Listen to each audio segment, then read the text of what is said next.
Welcome to my new series, TONEX Minute. This is a new series where I break down one TONEX control at a time, quickly and clearly, so you always know exactly what each parameter does. Let's jump right in. To this day, one of the most misunderstood controls in TONEX is the gain knob. We have this on our hardware, we have this in our software. Let's take a look and see what the manual says the gain knob is actually doing. The manual describes the gain knob in this manner. It sets the input gain of the tone model from 0 to 10, resulting in more or less saturation. The important note there is the input gain. One thing we must know, since we know, and since I was the first one to ever point this out about the TONEX pedal, that the input trim, the global input trim, is actually after the A to D converter, this gain knob is doing precisely the same thing as the global input trim, except with this, we can change it and save it per preset. So if we had different guitars with different output levels, we can save a gain knob setting for each, which completely gets rid of the need to go in and change our global input trim. Let's take a listen and see what it actually does.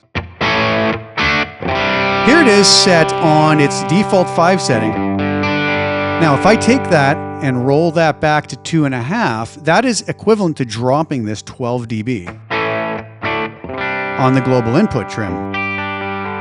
You'll notice things clean up. If I wanted more saturation, I could just crank this up.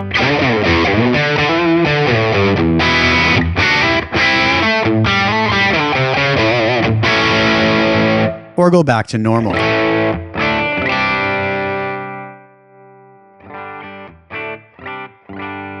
So we now know that the gain knob just simply adds or subtracts digital gain and is going to do the exact same thing as the global input trim on the pedal. If you need any more proof, I have this cool little experiment set up right here. And you'll notice here that I have a duplicate DI guitar track recorded, and it sounds like this.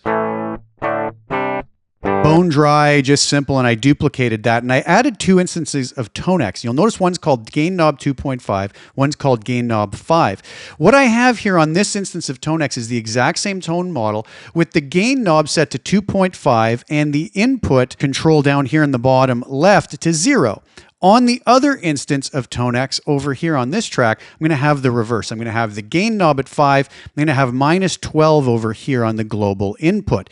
So basically, these should sound different if the gain and global input are different, but they are not. And you'll hear that here as I play back and forth between these. What you'll hear is this one up here when I'm playing, and then when I hit the solo button, you'll hear this track down here. Let's listen and see if there's any difference.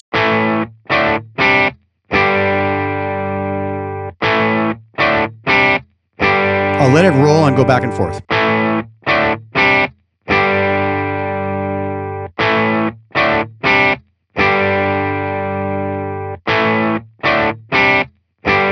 As you can hear, they are identical sounding, and that proves that the gain knob is nothing but digital input level hitting the front of the tone wall, the same as global input trim, or the same as our little input level here in the bottom left-hand corner. I hope that that's a helpful tip. I'm going to leave you today with the full-blown demo video, listening to the tones you heard in today's video, used together in a mix. The links to all of these tone models are below in the description if you're so inclined and want to help support my channel. Thanks so much for tuning in. Enjoy the music on the way out, and I hope that that helped.